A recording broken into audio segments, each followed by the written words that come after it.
When it comes to food, one of the things we need to worry about more and more is food pollution. That is, the chemicals and things that end up in the food accidentally.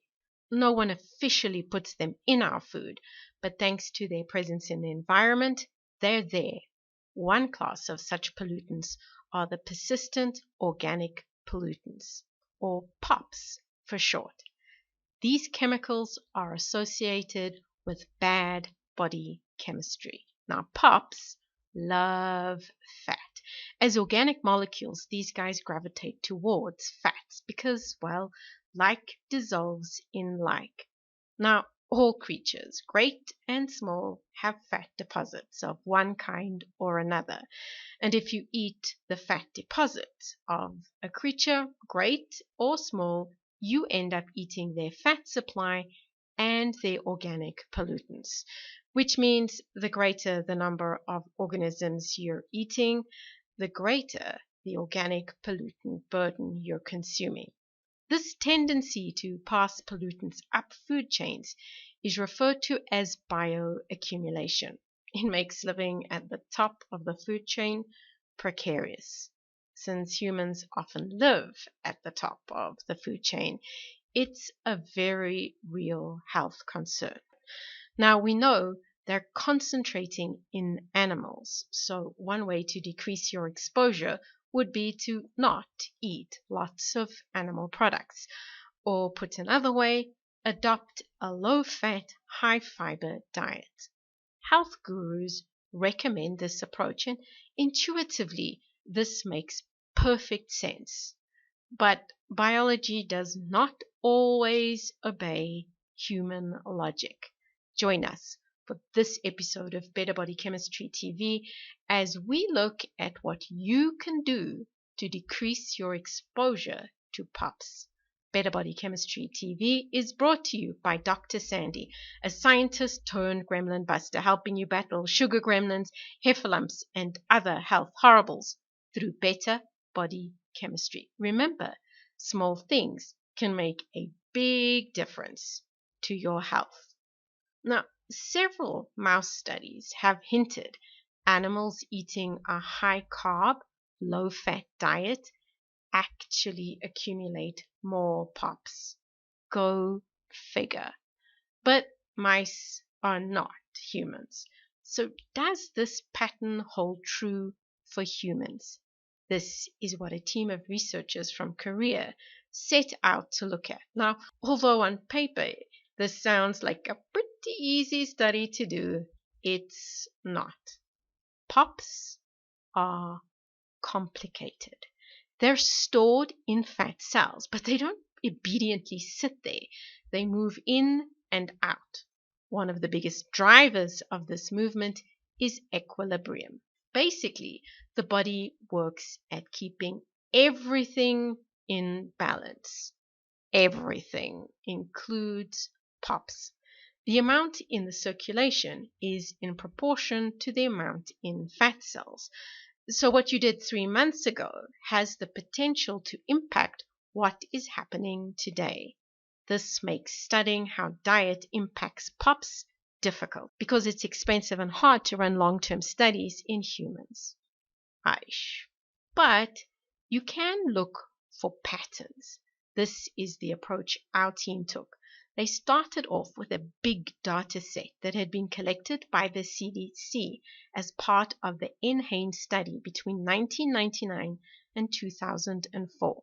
Now, to be included in their analysis, participants must have had their blood levels of organochlorine pesticide measured at the time of their inclusion in the study. Now, not everyone who was part of the NHANES study had this measurement done. And to eliminate the influence of bad body chemistry as far as possible, they needed to be healthy. That is, they could not be suffering from or have suffered from diabetes, dyslipidemia, hypertension, coronary heart disease, stroke, cancer, etc. At the end of all these exclusions, the team was left with data on 1,764 individuals. So, did eating a fat-rich diet make things worse? Well, the short answer, no. The higher the fat in the diet, the lower the levels of organochlorine pesticide. The effect was seen specifically with saturated fats, which are the fats that primarily come from animal protein. It really didn't seem to make much difference what amount of polyunsaturated fats you ate. Now, polyunsaturated fats are what we're encouraged to eat by health gurus, but they are a mixed bag of things. Omega-3s primarily come from animal protein, and omega-6s, well, they primarily come from vegetable oils. The worst dietary habit you could have in terms of your organic pollutant levels was eating a high carb diet. Ouch. This is definitely counterintuitive, but it is good news. Score 1 for low carb diets. Lowering carb intake, particularly when your ability to handle carbs is compromised, helps to create better body chemistry. And despite expectations, it doesn't put you at an increased risk of poisoning yourself slowly through increased exposure to pollutants. So, why does it work? Well, at this stage, no one knows for sure.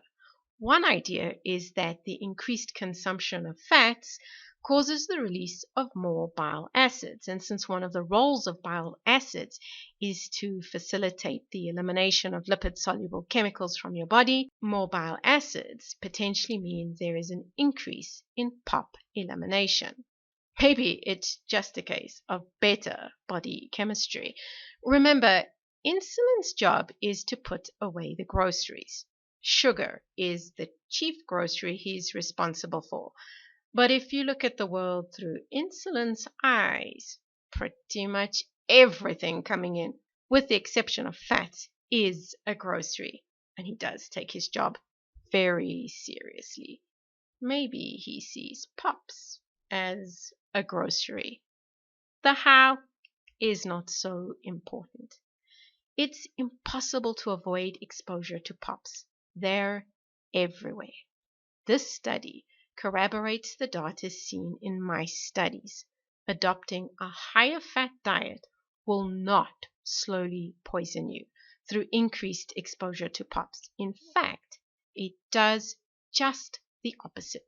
It mitigates the risk of pop exposure, helping you create better body chemistry and better health. Interested in discovering more ways to create better body chemistry or need a little help getting your body chemistry on track? Visit our website at www.betterbodychemistry.com.